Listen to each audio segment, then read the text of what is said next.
आज आ चुके हैं। कौन कौन सी सीटें हैं मुझे फटाफट बता दीजिए। कौन, फिर से बोलिएगा एक बारी। औरैया, साहिबगंज, यहां पर बीजेपी आगे है, पर ये इससे कुछ समझ नहीं पड़ रहा है। आप स्क्रीन जरूर दिखा रहे हैं पर इसको ग्राफिक में कन्वर्ट करवाइए, इससे कुछ समझ नहीं पड़ रहा है। दो बीजेपी इलेक्शन कमीशन के डेटा के हिसाब से अगर देखें तो 2 सीट पे बीजेपी लीड कर रही है। जी हाँ, यही दो। इलेक्शन कमीशन का पहला डेटा अगर देखें तो ये जो है बीजेपी यहां लीड कर रही है।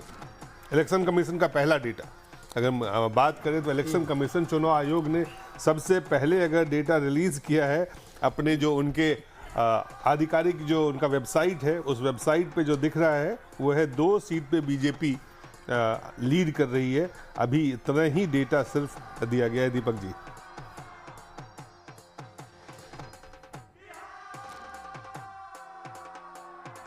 तो अभी जो डाटा आ रहा है उसमें रुझान के हिसाब से 3 सीटों पर, अब 5 सीटों पर, और 5 सीटों पर इस वक्त जो है एनडीए आगे चल रहा है। महागठबंधन का खाता नहीं खुला है। बिहार चुनाव में मतगणना के 1 घंटे पूरे हो चुके हैं और 1 घंटों के बाद हम जो आंकड़ा दिखा रहे हैं, और हम ये आपको बता दें ये ऑथेंटिक आंकड़ा है, ये आंकड़ा इलेक्शन कमीशन जो दिखा रहा है वो आंकड़ा है। तो बिहार चुनाव में 5 सीटों के रुझान आ चुके हैं। 243 में से 5 सीटों के रुझान, और 5 सीटों पर एनडीए फिलहाल आगे दिखाई दे रही है। तो ये क्या ग्रैंड क्लीन